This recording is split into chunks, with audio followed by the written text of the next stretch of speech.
I've always hated Mondays. This Monday turned out to be one of my worst. My wife Peggy was very depressed and moody. She prepared breakfast for the boys and me as if she were a robot. She wasn't angry, just depressed. It didn't help brighten up the morning. I had no idea what caused it and didn't feel like asking her. My sons, Robert, 16, and Dave, 18, left for school around the same time I left for work. For the past 15 years, I have worked for a shipping company that loaded and unloaded container ships. It was hard work, but the pay was good. I've always wanted to go to the sea, and this was as close as I could get. My dream was to sail around the world and see different countries and people. It was in my blood, and sometimes I would get depressed just knowing it would never happen. Home and family seemed to be most important. I was happy with my family life. I had 2 wonderful sons and a loving wife whom I adored. Unfortunately, it was Monday. What I hated most about my job were some of the people I worked with. Colin Farrell was the most obnoxious guy in the world, and he always had 3 buddies, Bob Timbers, Ray Collins, and Freddie Springer. The 5 of us went to high school together, and I didn't like them then or now. Hey, Grady, I missed you at the party Saturday night. It seemed like Colin was going to start something early today. There was a corporate party on Saturday evening. The boys and I had to go to Chester to help my dad move out of his house. My mom died 6 months ago, and my dad decided to move to something smaller. Peggy was disappointed, so I told her to go to the party without us. When we got back on Sunday night, I asked her how the party went, and she simply said, "Okay." I just looked at Colin and didn't say anything. "We're sorry you couldn't come, Grady, but thank you for letting your wife come." She made the whole evening worthwhile. I found myself clenching my fists as I listened to his group of hyenas giggling like girls. They seemed to be joking to themselves at my expense. As I started to walk away, Colin followed me and continued his taunts. "She's certainly grown into a beautiful creature since high school, Grady. You are lucky to have this opportunity to come home every evening." I realized that the day was going to be long. The veins in my forehead began to bulge, and I felt the tendons in my neck tighten. All my life, I have had to fight to control my temper. I tried to leave again. I turned to face the group, and Colin threw something to the side. It was red, soft, and it was panties. Peggy forgot them on Saturday. She might need them to go with that red bra she was wearing. The whole group burst out laughing. I stood and looked at them without raising my head. Red silk fell onto the concrete loading dock at my feet. I made no attempt to lift it. I suddenly realized that I had stopped breathing and felt the muscles in my stomach tighten. I turned into a compressed spring of rage, ready to unwind. I could handle any of them without problems, but doing them all at once would be difficult. At this moment, I didn't care. I began to move towards my tormentors when a huge hand grabbed my shoulder. Josh Hamilton, the dock supervisor, looked me in the eyes and simply nodded his head towards the main office. Nothing was said. I looked at the group with a hatred they had never seen before and followed Josh up the stairs. For some reason, they all stopped laughing, and a worried look appeared on their faces. Josh walked into Henry Clark's office, and I sat down opposite Henry's secretary, Sally. "Grady, would you like a cup of coffee?" "No, thanks. I'm too upset to hold a cup right now." I could see Josh and Henry talking through the glass partition. It seemed serious. "Sally, were you at the party on Saturday night?" She simply nodded affirmatively. "Can you tell me what the hell happened?" I have no idea what's going on. Peggy didn't say anything, and I don't know what to do. "I don't have to say anything, Grady. This is something you should discuss with your wife." "You were there, Sally. You saw what happened. Just give me a hint."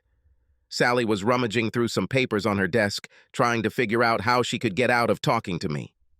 "Please, Sally, I need to know." Peggy showed up at the party, dressed stunningly. After about an hour, Colin began pouring drinks into her. She seemed to be having a good time. Colleen whispered something to his group every time her drinks were refilled, and they all laughed. Finally, Peggy and Colin went into the back room. About half an hour later, Bob, Ray, and Freddie came out. We didn't see any of them for an hour, and then they all appeared again, laughing and joking. Peggy smiled, but she looked terrible. Her hair and dress were disheveled. She and Colin left together about 10 minutes later. Thank you, Sally. I didn't want to hear it, but it explains a lot. We sat in silence for another 10 minutes. Josh came out and nodded for me to come in. Grady, I'm not happy about what happened this morning. Colin, Ray, Bob, and Freddie received a week's leave without pay. I want you to take 2 weeks off. Josh told me what happened on Saturday, and I'm guessing this is the first you heard about it. I can't afford to have anyone in the hospital. I don't believe this is all your fault, but I hope you can work it out before you come back. I will do everything in my power to help you get through this. Just ask. Now get out of here. I nodded my thanks to Henry and thanked Sally again as I left the office. Colin and his boys were nowhere around when I headed towards the parking lot. I left my panties on the dock. I didn't go home. I went north in search of a refuge where I could get lost. I had a lot of time to think about the past and present. Peggy and I went to high school together. She was large, fat, scruffy, and not what you would call attractive. She didn't know how to take care of herself or apply makeup. Her hair always looked like crap. She was not a member of any in groups, and in fact, was an outcast from society. Of course, that's what attracted me to her. I was 190 centimeters and weighed about 140 kilograms. I was big, but at the same time, awkward, shy, and not much to look at. I was too awkward to play any sports. Colin Farrell was the complete opposite. He was good-looking, smooth-talking, and athletic. I know it sounds stupid, but there were rumors that the girls were trying to get Colin to take them out so he could eat their cherries. He never had a steady girlfriend, but he never left without a date. I hated this guy. He boasted about his victories, and the girls didn't seem to mind. Everyone except Peggy. Peggy tried to persuade Colin to invite her somewhere. She wanted to be able to say that he was her first. Colin not only refused her, but also told the whole school about it. He said he only had sex with girls and wasn't going to stoop so low as to fuck a pig. The kids at school thought it was a joke, but Peggy was crushed. I saw this as my chance to approach her. Since I had no idea how to woo a girl, I just started being friendly. Pretty soon we became close, and by the time we left school, we were a couple. I was the one who managed to fuck her. After finishing school, I got a job as a laborer at a construction site. After a few years, my flab disappeared, and I was all muscle and tendon. I was strong and coordinated.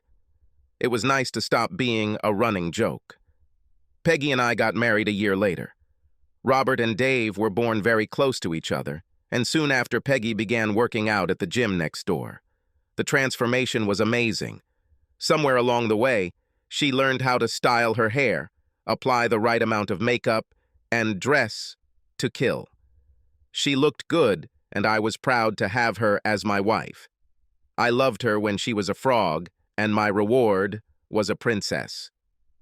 When I got the job on the loading dock, our whole life changed for the better, right up until today. The A14 highway turned into A1, and I continued to reduce the number of kilometers. I knew where I was going, and it was just a matter of time. I thought about my 2 sons. They came from a large, powerful family and showed it. We made sure they were both active and that they didn't turn into lumps like we did. Dave was about 5 centimeters taller than Robert and a little thinner. Robert had big hands. They were both in good physical shape and could take care of themselves. We taught them restraint and the importance of not being bullies. They both had the same goal, to go to sea. I think it was in their blood. I promised that I would help them with whatever they wanted to do. Peggy was a good mother and a wonderful wife. She kept a good home and did not spend money on frivolous things. We had a great sex life, or so I thought. We had fun when we had sex, and I was completely happy with that part of our life. I found myself on the M6 motorway, still counting off the kilometers. The shadows grew longer, and I hoped to arrive before dark. Port Patrick was a 7-hour drive, but it was the only place I wanted to be right now. I kept looking for the A75 and finally found it as the sun set. The Duke's Duck had plenty of parking this time of year. I gave the keys to the bartender and asked to make a reservation for a week. I had no luggage, no change of clothes, no razor, but I didn't care. He took the room key off the hook, gave it to me, and hung the car keys in the same place. I took a bottle of beer and sat down in the far corner. A street lamp shone through the amber glass of a bottle above my head. It's time to become numb and forget about everything in the world. I found myself waking up in my room late in the morning. I vaguely remembered how I got there. Usually one of the local regulars would help me up the stairs and lower me onto the bed. I never got under the sheets. I splashed some water on my face and took a couple of showers. I had to put the same clothes back on, so the shower didn't really help considering the smell. I began to grow a ferocious-looking beard. I had never let my facial hair grow, and it was a little annoying to see it in the state I was in. Every couple of days, they checked my credit card to make sure my account was updated. I had been wallowing in self-pity for a long time, and I was starting to get tired of it. I sat there, glassy-eyed, staring at the dartboard for the 1,000th time, when two men in uniform walked in. I watched them without looking at them. They talked to the bartender for a bit, and he nodded in my direction. He also pointed to my keys on the wall behind him. I assumed they were looking for me. I was amazed at my own intelligence. They didn't even try to talk to me. For the next 2 hours, they just poured coffee into me.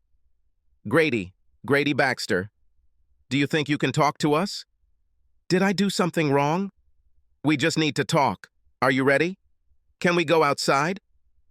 The sun was shining, but everything was wet. The cobblestones on the street in front of the pub were slippery, and I was in no hurry to cross to the causeway. The whole street was downhill, and I was still feeling a little tipsy. The cool air filled my lungs wonderfully. I don't smoke, but the air inside was so thick that the results were the same. I leaned over the granite seawall and vomited. It was mostly liquid because I hadn't eaten much solid food the last few days.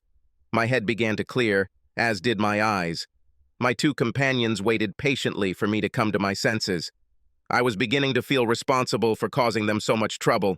The bench I was sitting on was wet, but I didn't care. How can I help you, gentlemen? First of all, we were trying to find you because you had been missing for 10 days. Secondly, we are trying to find Colin Farrell and hope that you could help us. Well, you found me, so that part is solved. I haven't seen Colin Farrell since the day I arrived here. I believe the bartender has already informed you that I have not left the hotel since I checked in. I have no idea where Colin is, but I think I'll look for him when I get home. I chatted with them for about another hour. They had nothing to accuse me of, and after they were sure I was safe, they seemed only interested in talking about Colin. They found me thinking my credit card had been charged. I will remember not to make this mistake again if it ever happens again. I walked down the hill and bought some fresh clothes and a toothbrush. I decided I'd keep the beard for a while, even though I thought it looked crap. After taking my last shower, I paid the bill and headed home. I stopped 4 times along the way. Twice I managed to get something to eat, but mostly I was just trying to delay my arrival. Nothing pleasant awaited me at home. I wanted to see my boys, though. She was sitting on the sofa. There was only one light on in the living room. She looked at me with her hands folded in her lap, afraid to move. She seemed to be crying, but in the dim light it was hard to be sure. I went to get a beer, but the thought of it made me feel a little nauseous, so I grabbed a Coke instead. I sat down in the chair opposite her and waited for her to say something. The boys stayed with friends for the night. It was my idea for us to have some free time to talk. Why didn't you tell me about this before I found out? I don't know. I guess I was scared. How? I wasn't sure what you would think or do. I did something stupid, and it came back to haunt me. Did it backfire? What the hell went wrong? You're not going to be mad at me, are you, Grady? I don't know. It would probably be better if you told the truth, but we'll have to wait and see. Grady, do you remember what Colin did to me in high school? Yes. I've wanted to get even with him for this ever since it happened. Saturday night at the party seemed like a good time, so I set a trap for him. Doesn't sound like the story I heard. Listen to me, Grady. Like I said, it backfired on me. I dressed really nicely and Colin started hitting on me. I let him think it worked and he suggested we go back to the closet. We kissed a little because I had to do that to turn him on. After some time, he was playing with my breasts, but without wearing a bra. I took off my panties and waved them in front of his nose to seduce him and make sure he was horny and ready. Why did you do this? What were you thinking? I wanted to get even with him. I wanted to make him pay for humiliating me. Anyway, I noticed the bulge in his pants, so I told him to take them off so we could have some fun. He dropped his pants and underwear, and then I did something girls should never do. Fine. What the hell did you do? I pointed at his instrument and started laughing. I told him that this was a pathetic excuse for manhood and that there was no way I was going to let anybody with such a tiny tool fuck me. As I teased him about his manhood, it began to shrink until there was nothing left but a limp thing. It was disgusting, but appropriate in this case. Continue. I pulled myself together and opened the door to leave. Bob, Ray, and Freddie were waiting outside the door. Apparently, Colin told them they would have a few seconds after he was done with me, and they waited patiently for their turn. I walked past them and, laughing, headed to the ladies' room. When I returned to the party, they were all standing around with big smiles on their faces. Apparently, they told all the other guys at the party that they screwed me in the storage room. They said this to get even with me for humiliating Colin. I got upset and left. I heard that you left with Colin. It is not true. I left alone and went straight home. Did you leave your panties there for Colin? No, I just forgot them when I left. Why didn't you tell me? After they turned everything upside down, I got scared. I didn't know what to tell you. So, you let me figure it out on my own in front of all my workmates. I felt like a fool, a cuckold. They teased me about what was happening and I couldn't even respond because I didn't know anything. I had to find out from the secretary what happened, and her story doesn't quite match yours. She wasn't there. I was. I told you what happened. Damn it, Grady, I'm your wife. You must stand up for me and support me. Peggy began to cry and went into the kitchen. I sat with my cola and watched as she leaned on the plastic table and cried quietly. I loved her more than anything in the world. She was the only girl I ever cared about. She stuffed me with all sorts of nonsense and arranged plumbing work. Peggy had plans to save her marriage. Sally had no reason to lie to me. I felt the urge to start asking Peggy about every inconsistency in her story, but decided not to. I couldn't change what happened, and forcing Peggy to admit to something she didn't want wouldn't have accomplished anything. I really wanted to know the truth, but I wasn't going to push it from her. I decided that I would leave things as they were and let her relax. Group of people came down the alley. No one chased me as I calmly walked to my car and drove away. 2 hours later, I was sitting in the police station. Peggy had just put the house on the market to get a deposit and was finishing up the paperwork. Alice Springer burst in, screaming that she wanted me locked up forever. They were able to keep her away from me, but she wouldn't shut up until Peggy talked to her. I don't know what Peggy said, but Alice looked at us both like we were dirt and walked away. Robert and Dave took my car and drove me home, and Peggy followed them. The boys seemed proud of me, but I was careful not to say or do anything to encourage them. Freddie had a dislocated shoulder, a broken nose, 2 black eyes, and multiple internal injuries that they had not yet fully identified. My wife and I didn't talk about the problem when we got home. For the first time in 20 years, I slept on the couch, but I didn't mind. The next morning, I got up early trying to figure out what to do next. The Osaka Maru was unloading at Felixstowe. The captain, Jose Costa, was a pleasant man and was willing to take me on board when and if I received my papers. I promised to call him back later this week. On the way home, I stopped to add gas to the tank. As soon as I finished, I noticed someone rushing towards me. I turned around just as Ray Collins hit me on the left side with a 2x4. The tree bounced off my left hand before breaking a couple of ribs. I squinted and doubled over in pain. I remember trying to breathe, but I couldn't. With my eyes closed, I saw bright white flashes and then felt my knees buckle. The wooden club made a funny clanging sound as it bounced on the asphalt. Ray was unable to hold her after the blow. My right hand shot forward as I fell and grabbed some flannel. I was able to spin to the left when I slammed my right flannel fist into the ground. I felt myself land hard on Ray's body. My eyes were still squeezed shut, trying to drown out the pain in my left side. I couldn't move my left arm. I acted on instinct as my right arm began to flail up and down. I don't know what I hit, but as long as it wasn't asphalt, everything was fine. Both sides of my body worked independently of each other. While my left side clenched for protection, my right side attacked everything it could find. At first, Ray squirmed under me, trying to free himself, but after a few seconds, he was motionless. I didn't stop hitting him until some clients pulled me away. I still couldn't get a good breath of air, and it hurt like hell. One of the doctors gave me an injection, and I slept the whole way to the hospital. I woke up a few hours later with a bandage on my left arm and my body tightly taped. I was able to breathe, but with caution. Peggy was there and didn't look happy. "Damn it, Grady, what do you think you're doing? You're making a hell of a fuss about this little problem at the party." "Sorry, honey, I did not do anything. Why did your boyfriend attack me with a baton? And what do you mean by a little trouble at the party?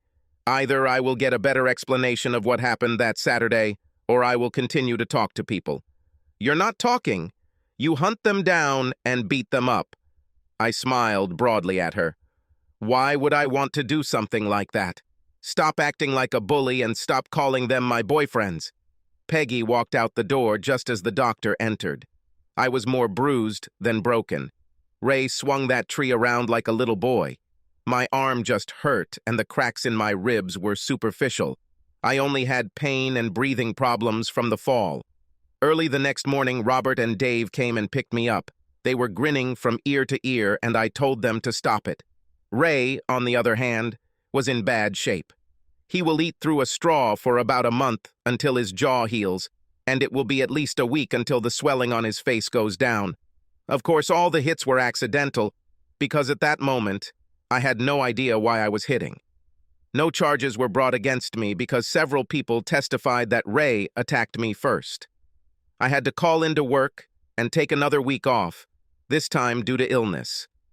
I spoke to Sally for a bit, and she told me that Bob Timbers had quit his job and his last paycheck had been sent to his brother's house in Aberdeen. They still had no idea where Colin was. Peggy and I didn't communicate very well. Now I sleep on the couch every night. I was able to remove the bandage from my arm fairly quickly, but my ribs were still a little sore. At least I could move and breathe normally. The Osaka Maru sailed in 4 days. I stopped by to see my lawyer. The divorce papers were ready, so I told him to file them in 4 days. I left everything to Peggy. She would get the house, but the bail company would take it if I didn't post the deposit. I wouldn't care. I included a copy of the vasectomy report and a recent sperm count lab report with the divorce papers. I made a few phone calls to friends in Scotland and spent some time in the gym trying to recover from the effects of the betrayal. Henry Clark was not happy about my departure and agreed to keep my departure a secret for as long as he could. I asked him to look after my boys if necessary. Peggy stopped going to the gym and the house was in chaos. The laundry was slowing down and the overall appearance of the entire establishment was going downhill. The food was hastily prepared and the conversation was not very lively. I swear it looked like she had gained weight again. The whole world went to hell in 4 weeks. The next day the boys handed me my set of maritime papers. I have never seen them so happy. All 3 of us were ready to go. I told them to wait and finish this school year before making any decisions. I don't think they listened to me. I returned to Osaka Maru and took care of everything I needed to do. The quartermaster gave me a list of things that I had to take before leaving the next morning. I gathered my gear and checked into my cabin on board before leaving the ship for the last time. Robert left his Triumph Bonneville 750 parked at the end of the dock. Within minutes, I was on my way to Aberdeen. An 8-hour motorcycle ride is not a pleasant pleasure. The Triumph was shaking so violently that it was impossible to read the odometer. The engine ran smoothly, the weather held, but I was still glad when I arrived. My friends found Bob Timbers and planned to invite him to the 4 Crowns. The men's restroom in this establishment was located in the back, and to get to it, you had to leave the building. I walked in and looked around just long enough to let my buddies know I had arrived. Then I walked to the side of the building and waited. The first 2 guys were local, but then Bob came out. I heard the door close behind him as he headed to the toilet. I grabbed his right arm like Freddy and pressed his head against the stone wall of the building as I walked down the alley. As I walked, his entire face was scratched by the stone, and he tripped. I walked about 15 meters and threw him against the wall. He half moaned and half cried in pain. "Don't kill me, Grady. Please do not kill me." "I'm sorry. I'm sorry. I had no intention of killing him, but I decided there was no point in telling him about it. I'll give you a choice, Bob. Tell me the truth about everything that happened at the party, and I will let you live. Lie to me, and you will die." "Good, good. I'm really hurt, Grady. Speak, damn it, and I'll call you a doctor." When Peggy came to the party without you, Colin was delighted. He started bragging about how he was going to pump her up and then fuck her. She looked really good, Grady, honestly.